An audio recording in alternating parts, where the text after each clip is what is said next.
عبدالستار عیدی مرحوم سے ایک انٹرویو میں پوچھا گیا کہ آپ نے ہزاروں لاوارث لاشیں دفنائیں، کبھی کسی لاش کی بگڑی حالت یا اس پر تشدد دیکھ کر رونا آیا؟ انہوں نے آنکھیں بند کر کے گہری سوچ میں غوطہ زن ہوتے ہوئے کہا،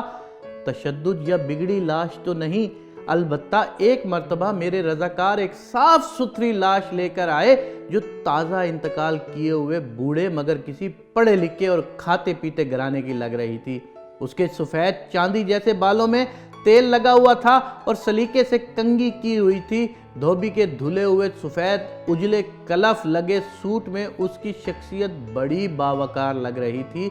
مگر تھی وہ اب ایک صرف لاش۔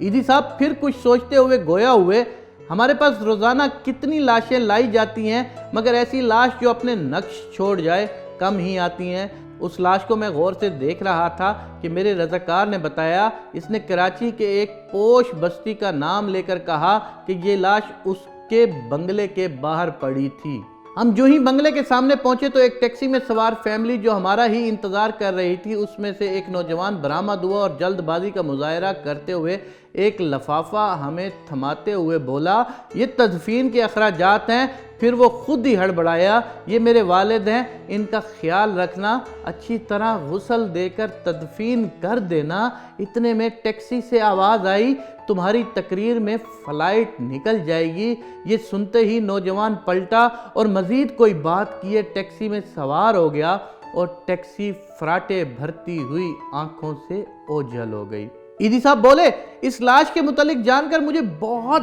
دکھ ہوا اور میں ایک بار پھر اس بدقسمت شخص کی جانب دیکھنے لگا تو مجھے ایسے لگا جیسے وہ بازو وقائے مجھے درخواست کر رہا ہو کہ عیدی صاحب ساری لاوارث لاشوں کے وارث آپ ہوتے ہیں، مجھ بدقسمت کے وارث بھی آپ بن جائیں۔ عیدی صاحب نے کہا کہ میں نے فوراً فیصلہ کیا کہ اس لاش کو غسل بھی میں دوں گا اور تدفین بھی خود کروں گا۔ پھر جو ہی غسل دینے لگا تو اس اجلے جسم کو دیکھ کر میں سوچ میں پڑ گیا کہ جو شخص اپنی زندگی میں اس قدر معتبر اور حساس ہوگا، اس نے اپنی اولاد کی پرورش میں کیا ناز و نام نہ اٹھائے ہوں گے، مگر بیٹے کے پاس تدفین کا وقت بھی نہ تھا۔ اسے باپ کو قبر میں اتارنے سے زیادہ فلائٹ نکل جانے کی فکر تھی، اور یوں اس لاش کو غسل دیتے ہوئے میرے آنسو چھلک پڑے۔ پھر عیدی صاحب اپنے کندھے پر رکھے کپڑے سے آنسو پونچھتے ہوئے بولے، اس دن میں انسانیت کی